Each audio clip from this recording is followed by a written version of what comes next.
welcome back to my kitchen for another video.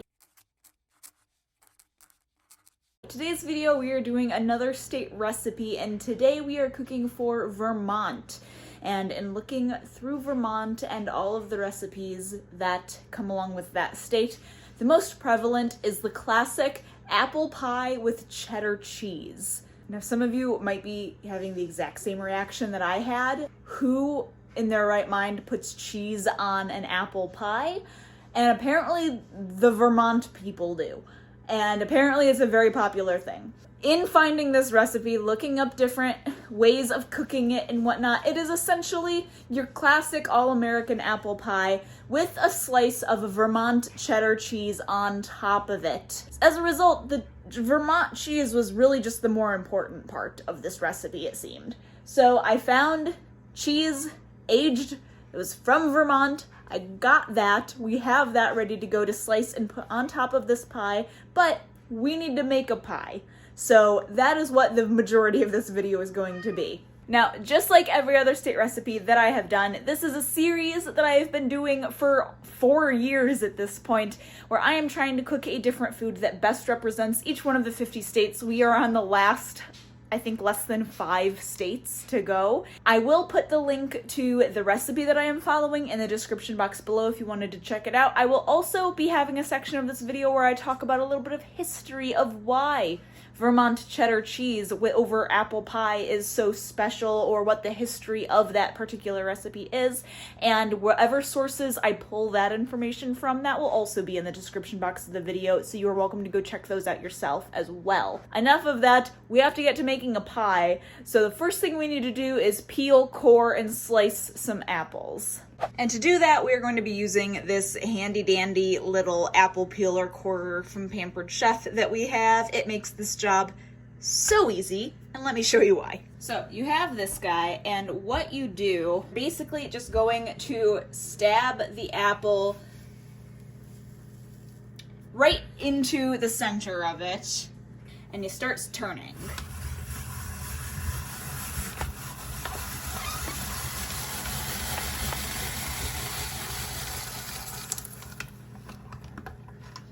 And just like that, your apple is peeled, sliced, and cored. And you just cut off the little bad bits, and that's an entire apple done.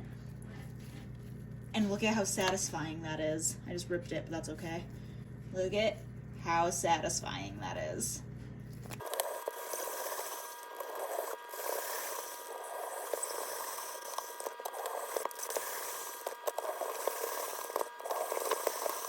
Here are all of the apples cut and ready to go. You can see I just went ahead and cut all of them in half as well. And I will admit, these apples are just a little bit on the older side because we bought them a while ago and just too many things have come up. I've not had time to make this yet. So they are just a little bit like browned a little bit. They're still gonna be delicious, and also they've been sitting here for probably like a half an hour after I cut them because I had to go run an errand quick. But all that to say, don't mind the look of them. The taste is still going to be fantastic. To this mix, all we need to add about 3/4 cup of sugar and 3 teaspoons of cinnamon. And then we will mix that up, which I need 2 hands for. And when it's all done, this is what it is going to look like. And that's the filling done.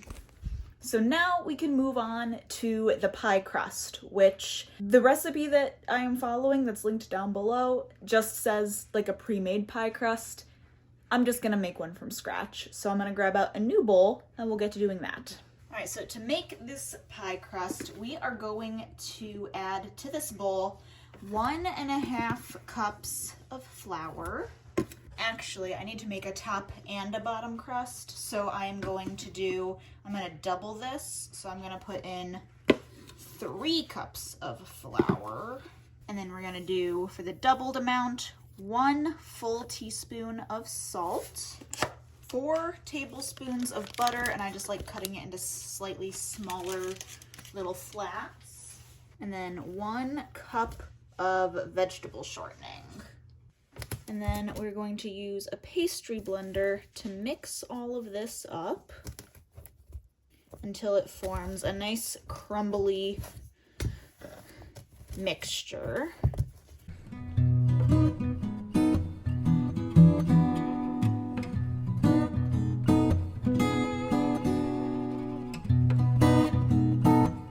This is the texture you are going for. So once your pie crust looks like this, then you need to add ice water. Now, my recipe for a single batch says up to 5 tablespoons, and this is where you just have to go slow and eyeball it, because I have had it happen where, I'm gonna bring you up here so I can talk to you. I've had it where I have used all 5 tablespoons of the ice water in my pie crust to get the right consistency. Most of the time I don't use all 5 tablespoons and I only need 4. Sometimes one time I put 3 tablespoons in and that was too much because I just started with 3 and was like, oh, I should not have added that much to begin with. So now I just do 1 tablespoon at a time. And because this is a double batch, we're doing up to 10 tablespoons. So I am going to just add 1 tablespoon at a time. As I get closer to the consistency I want, I'll probably cut it back to being like a half a tablespoon or so, because this is really one of those you have to eyeball it and you don't add the same amount every time. And that has to do with like the time of year and the amount of moisture in the air and all of those fun variables. But I will go ahead and just start stirring this up and show you, and just tablespoon at a time. Cheese, specifically sharp cheddar cheese, has been served with apple pie in the US as early as the 1800s, but the combination was likely born in England closer to the 17th century. A tradition of using dairy-based sauces in pies evolved into an affinity for topping pie with cheese instead. And in the US, areas with lots of dairy farms like New England or Pennsylvania, and also in the Midwest, became hotspots for cheesy apple pie.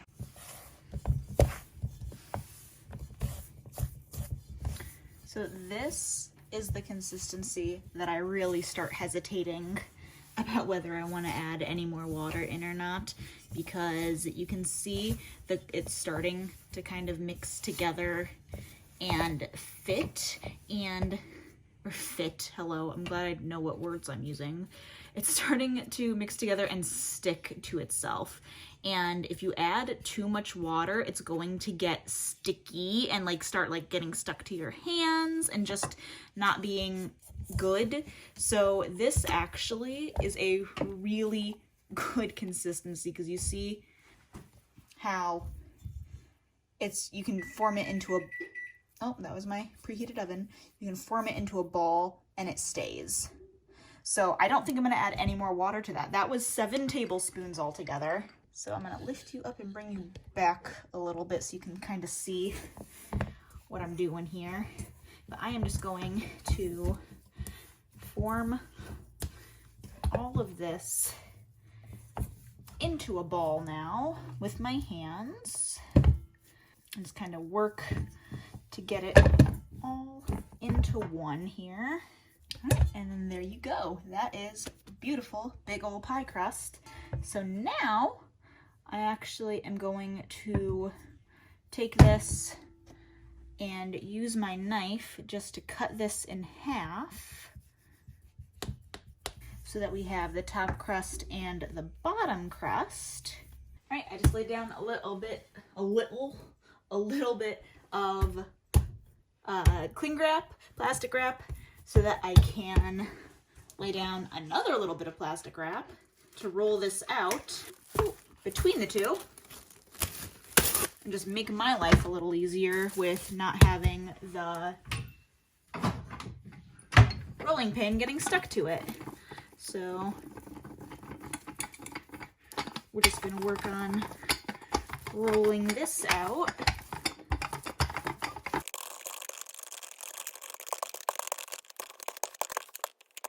And this is the pie plate that I'm using, so that is almost the size I want. And I keep going a little bit more. That looks about good. You can't fully see that, but I'm just rolling out the crust. Like, it's not that exciting. I will see about backing you up for this part, though, because this part is always just amusing to me. There we go. We'll get you about right there. So you can watch me attempt to get this seamlessly into here. Keyword being attempt. I'm gonna stick that over there. Take my pie plate and go like that. Go like that, and I've already seen an error in how I'm trying to do this.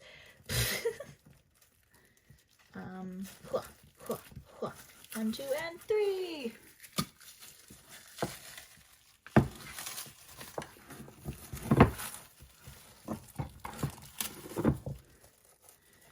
just gonna ease this down in there. You can see what I'm doing, right? Yeah, yeah, you can. You're fine. Ease it down, make sure it's nice in there. Remove that, and then take some of this overhang to help just fill in some gaps here. So here is the bottom crust. I'm just gonna put a couple little slits in it just to help so it doesn't just puff up, and I'm gonna stick it in the oven at 425 degrees for about 8 to 10 minutes until it's cooked, and then we'll finish up this pie. All right, here this is out of the oven and it's cooled for just a couple minutes, and then I also turned the oven down, so it's now at 400 degrees, and Dan is helping me out. He's gonna go ahead and add in as much of this filling as we can.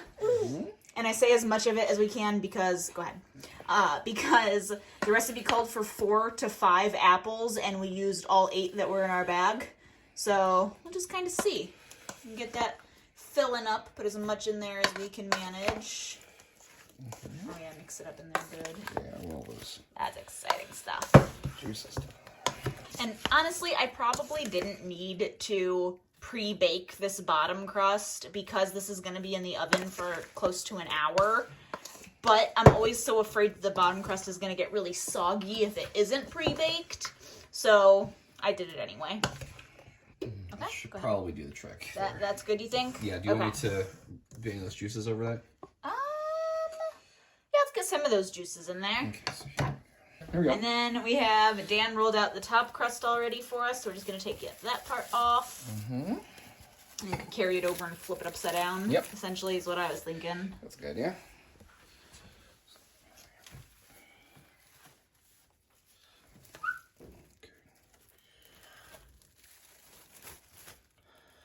Nice. Oh, seems all right.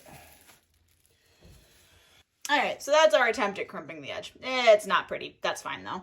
So if you want to go ahead and just cut a couple slits on the top for air ventilation. Okay. And however pretty you want to make it. Okay. Beautiful. Lovely. So that is going to go back into the oven at 400 for 10 minutes. And then I think the recipe says we turn it down to 350 and it's in there for another 50 minutes. Okay. I'll put on the screen if that's correct or what the actual correct one is. All right. But we'll see when it comes out.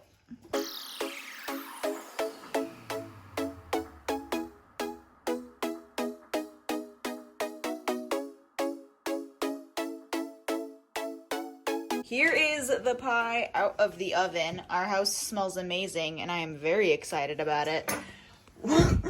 I think more excited to see Dan eat this pie with cheese on it because, I mean, I'm dairy free, so you know, I can't have any. So Dan's my guinea pig. And I'm very excited to see what happens. It's nice that you put the little slits in there to line up where to slice the pie. Yeah, it does work somewhat like that.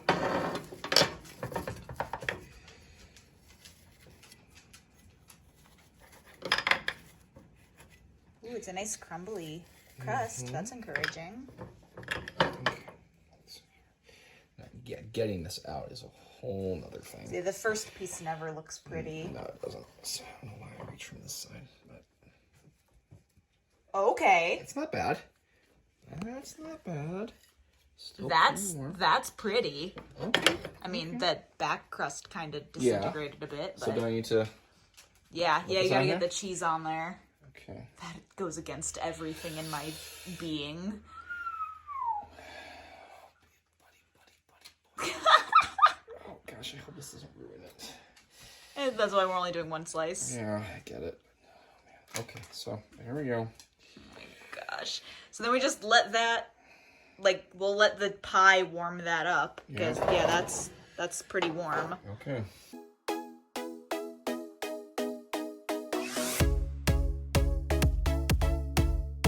All right. Taste test time. It's going? Yeah. Okay. Yeah. All right, here goes. I'm so curious. Gosh. Because you trust my judgment, don't you? Yes? Okay. It's a good apple pie. Good apple pie. All right, here goes.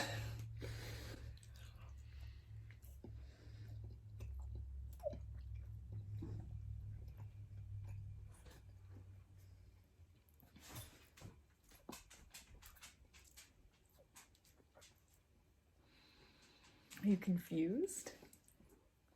Very confused. Does it work? Well, I don't know yet. Gosh. So hold on. Because I get what they mean when they're talking about using like a sharp cheddar, so that hopefully like the flavor of it like comes through a little bit more. Mm-hmm. Because otherwise, I don't know if you actually notice it on there. Yeah, it's Vermont. If you have any questions why the rest of the United States don't understand you, this is probably why. No offense. Just offended an entire state. So you just can't hardly taste it. It's very, very faint. And which is weird because I figured like, the packaging said extremely sharp. It's a little anticlimactic, to be fair. Yeah. I was kind of hoping it to be either some extreme revelation or Right. like Dan had to borderline spit it out. So, okay.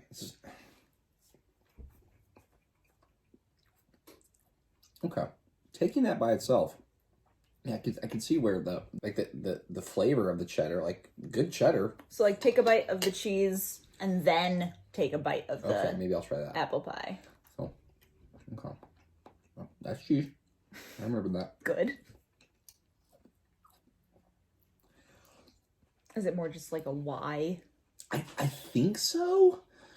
Or, If you have had apple pie with cheddar cheese and you think it's good, please tell us why. Because apparently it seems like it's a big just question mark in our brains. Mm-hmm. Yeah, anticlimactic. I was really hoping that would be dramatic. Man, which is what's so like surprising. I'll say this much: surprising. Here's the big surprise: taken by itself, the cheese has a very strong flavor, but like with the apple pie, like it almost vanishes, which is really weird. That is really weird. You don't even. Where's Frank? I don't get it. So, if you have a friend from Vermont or you know a scientist, share this video with them to help us figure out what's going on. Oh. But with that anticlimactic taste test, I'm going to end the video here. So I hope you guys have enjoyed watching. Remember, links to everything that we talked about and recipes are in the description box below. And we only have like 3 or 4 states left. So make sure to subscribe so you don't miss any of the other states that we are cooking for. And with that, I'm going to eat the rest of my pie. So have a great day. Dan is so confused. I'm so confused.